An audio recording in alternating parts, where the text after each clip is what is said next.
अस्सलाम वालेकुम जी, क्या हाल चाल है, कैसे हैं आप लोग। इंशाल्लाह ठीक ठाक होंगे जी, मैं भी ठीक हूँ। आज हम बना रहे हैं स्पेशल बर्गर, वो भी मेरे भांजों की फरमाइश पे। तो कहते हैं आंटी आज हमने खाने हैं बर्गर, तो मैंने कहा चले मैं बना देती आपको। इतने मज़ेदार टेस्टी, उनको बहुत ज़्यादा ये पसंद है, यानी कि चाइनीज़ वगैरह और साथ बर्गर शवारमे वगैरह बहुत पसंद है। तो छुट्टियां गुजारने के लिए आए हुए थे मेरे पास, तो माशाल्लाह मैंने कहा चले बना देती हूँ। तो मेरी सिस्टर को पसंद है मसर चौल खाने, वो ये चीज़ें नहीं खाती, बहुत कम खाती है। तो मैंने कहा चलें जी, मैं आपको आज ना स्पेशल बर्गर बना के खिलाती हूँ। तो मैंने लिया है जी 2 किलो गोश्त लिया, वो भी जिंगर पीस बना ली हैं। बना के उसको सिरके के साथ अच्छे से मैंने धो लिया। धोने के बाद फिर मैंने मसाले ऐड किए हैं, यानी कि घर के मसाले हैं, फ्रूट कलर है, नमक है, और इसमें बस जाएगी चिली जाएगी और थोड़ा सा सोया सॉस जाएगा। तो ये घर के मसाले ऐड करके उसके बाद इसको रखना है 2 घंटे के लिए। 2 घंटे के बाद फिर करेंगे मैदे को तैयार। मैदा लेना है आपने खुला, 1 किलो या 1.5 किलो या आधा किलो से ज़्यादा ही हो। उसमें मिर्च, नमक और धनिया पाउडर, मसाला वगैरह ऐड करके उसको मिक्स कर लेना है। मिक्स करके अभी इसको करेंगे जी अच्छे से, इसके अंदर डिप साथ रखेंगे पानी को जो है ना साथ डिप करके पानी को साथ मैदे में ऐड करेंगे। ज़्यादा आपने क्रंच नहीं बनाना, ज़्यादा क्रंच बनाने से वो अच्छे नहीं बनेंगे, और जो मैदा है ना वो ज़्यादा लग जाएगा तो फिर टेस्ट भी अच्छा नहीं आएगा, गोश्त अंदर से कच्चा रहेगा। तो यहाँ पे जी मैदे में डिप करेंगे, पानी में डिप करेंगे और फिर साथ मैदे में।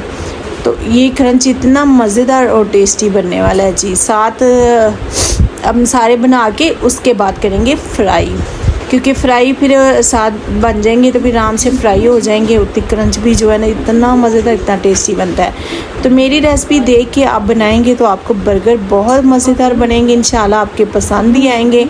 और अपना अपना बनाने का तरीका होता है। तो यहाँ पे जी गैस चली गई थी, तो फरमाइश भी इनकी लेट आई है, तो इसलिए मैंने कहा चले मैं आपको बना देती हूँ फिर सिलेंडर पे।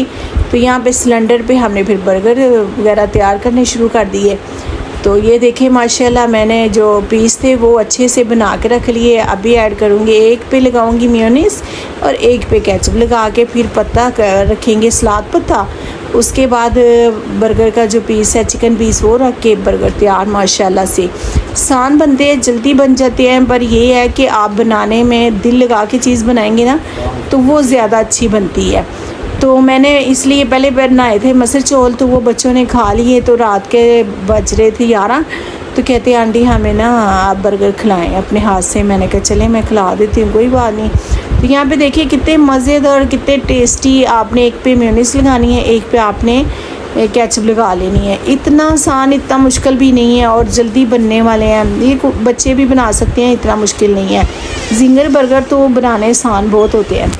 तो यहाँ पे जी दोनों पे मेयोनीज़ लगी और केचप भी लगा ली। अभी रखेंगे जी पत्ते, यहाँ पे देखिए एक पे पत्ते रख के साथ हम रख देंगे चिकन पीस और ऊपर से ये केचप वाला बर्गर पीस रख देंगे। तो माशाल्लाह बर्गर हो चुका है रेडी। अगर आपको मेरी रेसिपी पसंद आए, अच्छी लगे, सब्सक्राइब, लाइक, शेयर ज़रूर कीजिएगा। कमेंट में बताइएगा कि आपको मेरी रेसिपी कैसी लगती है और कहाँ से आप मेरी वीडियो देखते हैं। तो प्लीज़ अगर आपको अच्छी लगती है तो प्लीज़ सब्सक्राइब कर दे। इतने में क्या होता है, कुछ भी नहीं होगा। आप सब्सक्राइब करेंगे, लाइक करेंगे, मैसेज में लिख के बताएंगे कि आपकी रेसिपी अच्छी होती है। देखिए ज़रा भी कच्चापन नहीं है। तो माशाल्लाह इतने मज़े के टेस्टी बर्गर। अपना ख्याल रखिए, कल मिलते हैं नई वीडियो के साथ।